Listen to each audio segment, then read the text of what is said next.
What's going on, everybody? Welcome back to a mock draft. Now, I was planning on doing draft videos every Saturday. This one's coming a little bit early on a Thursday night. I was a little bit late with this one, but that's because I've been, and Chris has been, working on a draft profile concept with some really cool graphics for you. That's just not ready yet, so I'd planned on uploading a couple draft profiles by now, but that should be coming up in the next couple of days. So if you're a fan of the NBA draft, and especially if you're a Blazer fan, definitely subscribe to the channel as we have a lot of draft content coming up, including a draft lottery live stream on May 17th, so you do not want to miss that. But because I didn't have draft profiles ready, I had to move up this video to tonight, so hopefully you enjoy it. It's a little bit early. Merry Christmas! Now, the format for these is mock drafts 1.0, 2.0, 3.0, etc. won't have trades, and then 1.5, 2.5, 3.5, etc. will have trades. So this is mock draft 1.5, which means it has some trades. Now, in the last video, I did a Tankathon sim for the draft order, and I had some comments like, I'm surprised you didn't put the Nets first and the Bucks second. It's a Tankathon sim, okay? And I did another Tankathon sim for this draft, and just so nobody could sit here and complain about the order, I did it live on stream. Here is that stream. Anyway, let's simulate this lottery. This will be the order for mock draft 1.5. I'm only doing one sim on this thing. Cleveland at 14, Charlotte at 13, OKC at 12, New York at 11, Washington at 10, San Antonio at 9, Pelicans at 8, Sacramento 7, Indiana falls down to 6, which means Portland jumps into the top 4. So people are going to whine that you cheated. Nope, one sim, man, one sim. Orlando, we have like 100 people here as witnesses, all right? And then Orlando at 5. At 4, you got Detroit. At 3, you got Portland. At 2, you got OKC. And at 1, you got Houston. Anyway, it's fun to simulate the order, and this is going to be the last mock draft until we have the actual draft order. So if you have a problem with the order, tough stuff, this is the order that we're rolling with. Anyway, I'll go into each picks. Some picks are the same, so I won't go into them as much. And of course, I'll explain every trade. With that being said, let's jump into this mock draft. With the first overall pick, I have the Houston Rockets selecting Chet Holmgren, the big man from Gonzaga. Chet is number 1 on my big board. I have a feeling he's going to go number 1 overall. Of course, it depends on what team is picking number 1 overall, but I feel like he's starting to get a little bit of headway for being the number 1 overall pick. He was the number 1 overall prospect coming out of his high school class, and he would make a lot of sense in Houston next to Alper and Şengün long term. Şengün and Holmgren would be a skilled front court. Both guys can shoot, handle the ball a little bit, pass the ball. Şengün just isn't much of a rim protector, and Chet Holmgren could help him out a lot there. I think both of them would play really well off of each other, and Chet Holmgren would provide some defense that Houston is going to need in the long term. They don't really have any young core pieces that are known as good defensive players. Jumping into the second overall pick, I have the Oklahoma City Thunder taking Jabari Smith, the forward out of Auburn. I think Jabari Smith would be a really good fit with SGA and Josh Giddey long term, just as a guy who could play off them and knock down shots at a really high rate at the power forward position, and then he will have his opportunity to grow into a more ball handling role, which is what he needs to work on. Defensively, he can defend on the perimeter as well and help out both those guards. Those guards have some size too, so you have some switchability there with those two and Jabari Smith. So I like Jabari Smith as the future 4 in OKC. Darius Bazley hasn't really panned out. Jumping into the third overall pick, we have a trade. Portland trades this pick to Orlando in a 3-team deal that gets them Jeremy Grant. The Blazers give up the 3rd pick and get back the 5th pick from Orlando and Jeremy Grant. They use their trade player exception to take back Jeremy Grant. As far as the Pistons go, they trade Jeremy Grant straight up for Wendell Carter Jr., which I think is a really good deal for them, and he's on a solid contract. They do have Isaiah Stewart, but I'm not super bullish on him long term. I think Wendell Carter Jr. is a much better player already, still very young, and they don't have to pay Jeremy Grant a max bag, and they also end up saving almost $20 million in this trade because they also get rid of Kelly Olynyk.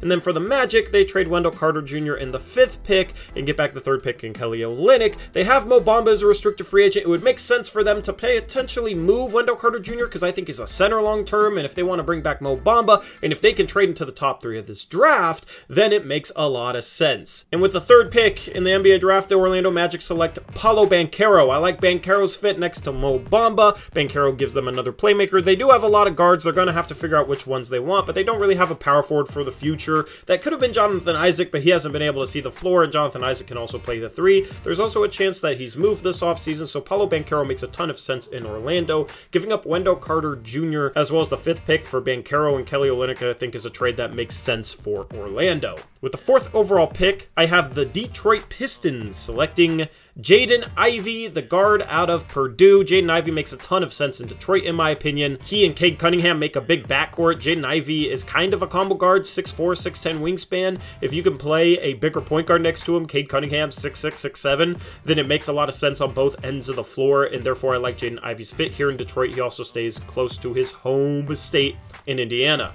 Jumping into the 5th overall pick, this is the pick that Portland traded down for in order to get Jeremy Grant, and with the 5th overall pick, I have them selecting Shaedon Sharpe, the wing out of Kentucky. But he didn't play at Kentucky, so I put USA. But regardless, this is a guy who has small forward size and arguably the most athletic prospect in draft history. He reportedly measured a 49-inch vertical, which would be a record if he measured that at the draft combine. And then he has a lot of off-the-dribble potential, and I think he has a lot of defensive potential. So I think going to Portland to be an understudy for under Damian Lillard and Chauncey Billups would be a great situation for him, and he would be the boom or bust prospect that Portland would need in order to raise their ceiling enough where they might have a chance at winning a ring in the next 3 or 4 years. And with the 6th pick, we have another trade, and this is a blockbuster. We have Donovan Mitchell going to Sacramento. The Jazz also get off Rudy Gay's contract, which isn't looking too good, and get back Davion Mitchell, a lottery pick from the prior year. That's their point guard of the future there. They trade a D Mitchell for a D Mitchell. They also get back the 7th pick from Sacramento, an early 2nd via Toronto, and then 2 future firsts from Sacramento. That 2023 first-round pick is unprotected, so that could be a very high first-round pick. And with the Kings, they're taking a gamble that De'Aaron Fox, Donovan Mitchell, and Domantas Sabonis can be a big 3 that makes some noise. Toronto ends up trading Khem Birch in the 33rd pick for Rashawn Holmes and Maurice Harkless. They take on some salary, but upgrade at the center position, and Maurice Harkless is a guy that can still play some spot minutes here or there. They jump into this deal to help Utah save money. Utah gets a massive traded player exception in this deal. Rudy Gay matches Terrence Davis and Davion Mitchell. Justin Holiday is canceled out with a TPE. So they're basically trading Donovan Mitchell's $30.3 million for Alex Len's approximately $4 million, which means a $26 million traded player exception for Utah. I don't know if they'd end up using it. They're making this deal for all the draft picks, and just to move Donovan Mitchell, they're going into rebuild mode, which is a path that I think makes some sense. And this sort of trade package makes a lot of sense as well. They're not done. We'll have another move from them coming up. Anyway, with the 6th overall pick, I have the Indiana Pacers selecting Keegan Murray, the forward out of Iowa. I had this pick for them in the last mock draft. If you want some more thoughts on it, definitely go watch that back. Now, with the 7th overall pick, we have another trade. The Jazz, who just got the 7th pick for Donovan Mitchell, trade down in the draft to the Oklahoma City Thunder. They get the 12th pick, the 30th pick, and then Denver's first round pick next year. Jazz are accumulating assets. And with the 7th overall pick, which is now Oklahoma City's, they already drafted Jabari Smith at 2. At 7, they select AJ Griffin, the forward out of Duke. They get the 2 best forward shooters in the draft to play next to Josh Giddey and SGA. This could be the Splash Brothers of the forward spots, potentially, given how AJ Griffin and Jabari Smith shoot the ball. The Oklahoma City Thunder trade up in order to get AJ Griffin. He has some size concerns, but when you have an SGA who's a big guard, Josh Giddey who has some small forward size, I think you can fit AJ Griffin into that pretty well. Imagine a lineup with SGA, Josh Giddey, AJ Griffin, Jabari Smith, and Poku. That would be very intriguing long term. And then Oklahoma City still has a ton of future picks, but that's already a pretty scary lineup if things pan out for them. Jumping into the 8th overall pick, we have another trade. This pick has been traded to Charlotte. New Orleans trades down in the draft. They get Charlotte's 13th and 15th overall picks. Charlotte trades those picks to move up to 8 to take Jalen Duren, the center out of Memphis. Charlotte needs a long-term center, and Jalen Duren makes a lot of sense. They would prefer a floor-spacing center to space the floor for LaMelo Ball and whatnot, but Jalen Duren might have some shooting potential, but even if he doesn't, everything else checks the box. He's very agile, very quick. Charlotte likes to play a fast tempo, so he can run the floor with LaMelo Ball and company. He's a good lob target. A pick and roll between LaMelo Ball and Jalen Duren makes a lot of sense. They also need a rim protector, and Duren has a lot of potential on that end, so he makes perfect sense for Charlotte to trade their 13th and 15th picks up in the draft to select him at 8. At number 9, the San Antonio Spurs select Benedict Mathurin. Mathurin is the best value on the board, and I am a little bit scared that he's not going to have small forward size, and San Antonio has a lot of guards, so they have to figure out how to weed some of those out. But if Benedict Mathurin can be a small forward, then he makes a lot of sense there. I mean, you can play him next to Keldon Johnson. I think that would be the long-term move, is Mathurin and Keldon Johnson at the 2 and 3 spots. That would make a lot of sense, but they just drafted Josh Primo in the lottery last year, so I don't really know what San Antonio's plan is with all these wing players, but I think they would probably go for value here, and Mathurin is the best value. With the 10th overall pick, I have the Washington Wizards selecting Malachi Branham, the wing out of Ohio State, who is apparently getting some top 10 looks, and he was one of my sleepers in my latest draft sleepers video. In consensus mock drafts, he was ranked at 17th. I had him 9th on my big board. I really like the way this dude plays, and Washington needs some guards. They've gone heavy on forwards. That was due to the Kristaps Porzingis trade. They traded Dinwiddie out for him, which made a ton of sense for them to do. Don't get me wrong, but they need to shore up some of the guard positions, and Branham is pretty much a natural too, and so is Bradley Beal. So do you fit those guys together in the starting lineup? Do you maybe play Beal at the point, or do you play Branham at the 3 where he might be a little bit undersized? I don't know, but I think Washington is in a position to just go for who they think is the best player on the board, and I think at this point Malachi Branham would be the best player on the board, and he's young enough where they have some time to figure it out if he pops. With the 11th overall pick, I have another trade. The Knicks trade down to 18. Chicago trades up to 11, and Portland gets their own first-round pick back. My thinking is there's a lot of prospects here at 11 that make sense for the Knicks, and they're probably going to get one of them at 18, so they're willing to trade down. They also get a future first via Milwaukee and a future second via Detroit to move down 7 spots and get a prospect they would probably be comfortable taking here at 11 anyway. The Bulls end up trading 18 and then Portland's first round pick in order to move up to 11, and Portland trades a 2025 Milwaukee first, a 2022 Detroit second, and takes on Taj Gibson's bad contract. It's not worth much, it's only $5 million, but they take it on to sweeten the pot a little bit in order to get their first round pick back, which allows them to trade future firsts and gives them more flexibility this offseason. And with the 11th pick in the NBA draft, the Chicago Bulls select Jeremy Sohan, the forward out of Baylor. He makes a ton of sense for them, gives them another defensive stopper. They could use another player at the 4. Derrick Jones Jr. is a free agent this offseason. Sohan can replace some of his production while providing a little bit more upside with the ball in his hands. And with the 12th overall pick, the Utah Jazz got this pick by trading Donovan Mitchell for the Kings' 7th pick and then trading this pick down with OKC.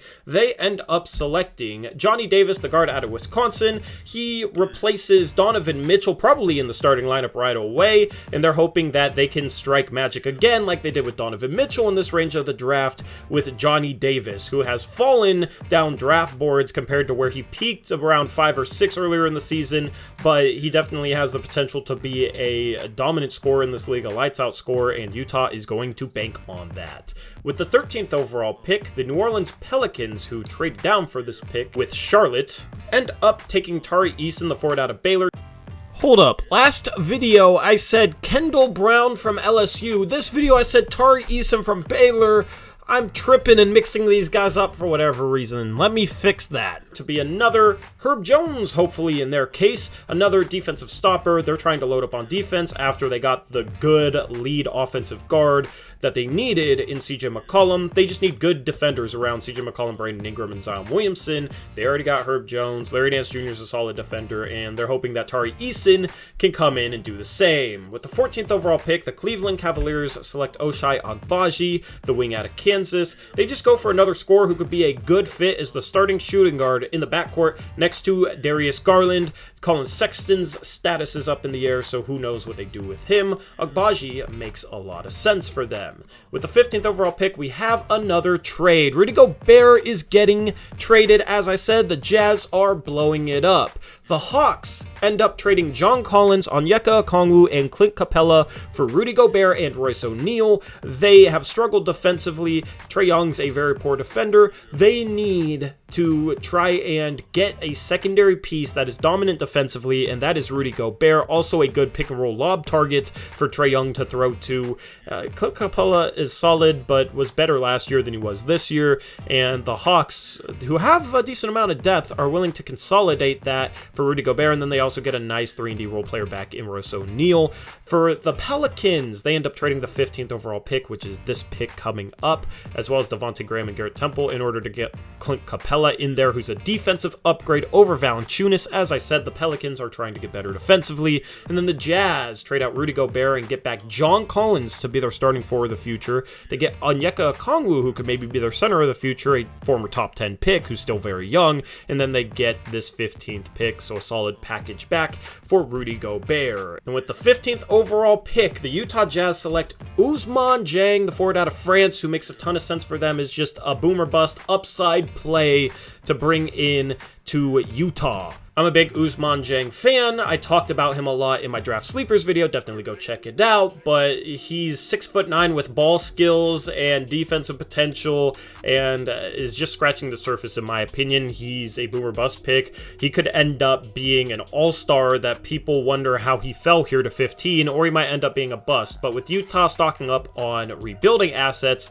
they are in a great position here at 15 to take that sort of risk. With the 16th overall pick, I have the Atlanta Hawks selecting Dyson Daniels, a guard and a forward out of the G League Ignite. He's 6'7", but has some point guard skills. He's positionally versatile. I could see him playing the 1, the 2, the 3, or the 4 in the NBA. He needs to work on his shot, but defensively he's a really good player, and Atlanta needs to get better defensively. Already traded for Rudy Gobert. Bringing Dyson Daniels, who could be a lockdown guy who could guard 4 positions, is just adding to that, and they need a guard behind Trae Young off the bench to kind of run things, and he has the size to play next to Trae Young as well. I think Dyson Daniels makes a lot of sense for Atlanta here at 16. At 17, I have the Houston Rockets selecting Nikola Jovic, the forward out of Serbia. Houston is in a position to go for a guy that maybe they stash for a year. I don't know what Jovic's plan is. He is a guy who could definitely come over right away and play, but they already have Chet Holmgren from this draft. They got Şengün. They have some perimeter players with Kevin Porter Jr., with Jalen Green. They also got Christian Wood, who I think they'll look to trade at some point. So going for a guy that has some size that could play the 3 or the 4, and offensively is a pretty talented guy. He's definitely a sleeper. I talked about him in that sleeper video. Nikola Jovic makes a lot of sense for Houston at 17. At 18, I have the New York Knicks in this pick that they traded down for. It was originally Chicago's.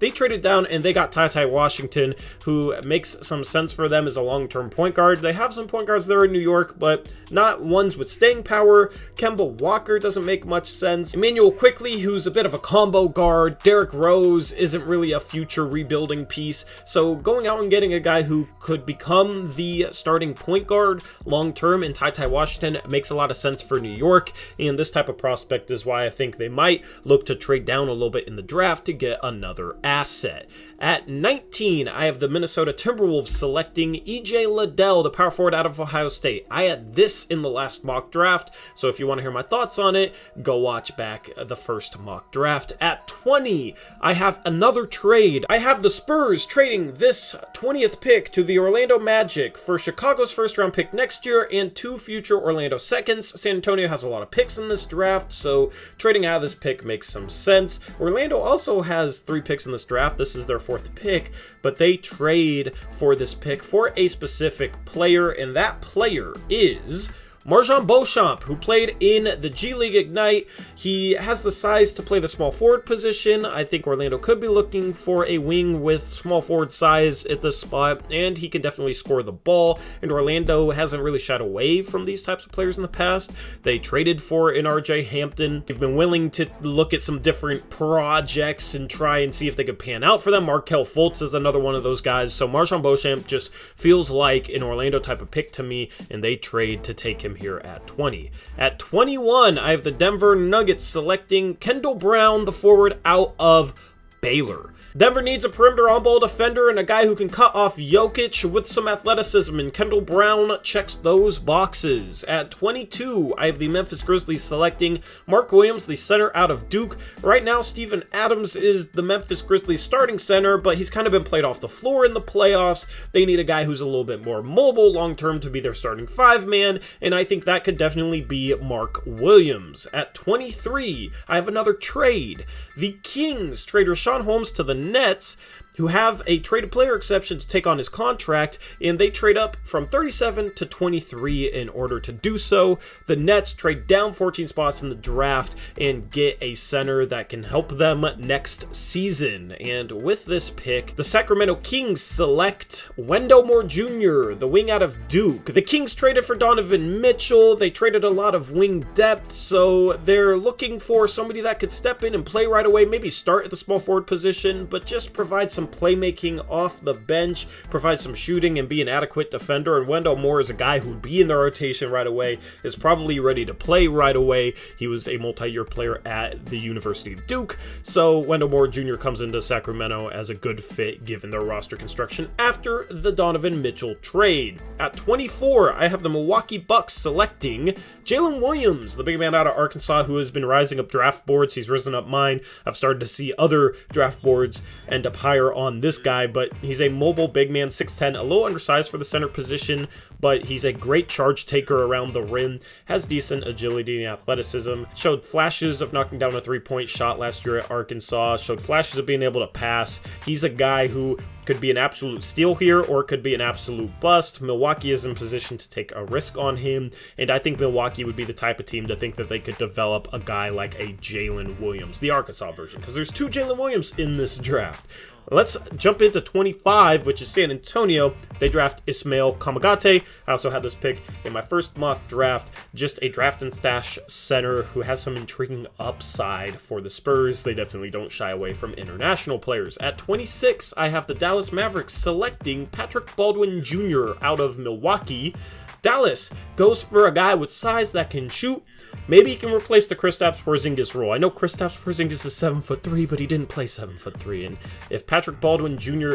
can look like the prospect he was in high school instead of college, this would be a good pick here at 26 for Dallas. He just struggled in his year in college, that's why he's fallen down draft boards, but I feel like Patrick Baldwin Jr. just kind of screams Dallas Mavericks to me, and he could provide them with some forward depth and a guy that could space the floor, hopefully for Luka Doncic. At 27, I have another trade, and this one's you guys see it right here on the screen. The Knicks get Russell Westbrook, and the Lakers get Julius Randle, Evan Fournier, and Kemba Walker. Now, for the Knicks, this trade is solely financially motivated. This year, they save $6 million, not much, but they get off the following 2 years of Evan Fournier's contract, which is almost $20 million a year, and the following 3 years of Julius Randle's contract, which is over $26 million per year. So they save a ton of money over the next 3 seasons. This would signal them taking a step back and trying to rebuild. They weren't that good this year. This would open a pathway for Obi Toppin to start, and that's what needs to happen. They just drafted Tai Washington in this mock draft, and this would be a scenario where maybe they play Russell Westbrook, but I could easily see them buying him out and just running with the salary savings that they get from getting off of Evan Fournier's and Julius Randle's contract.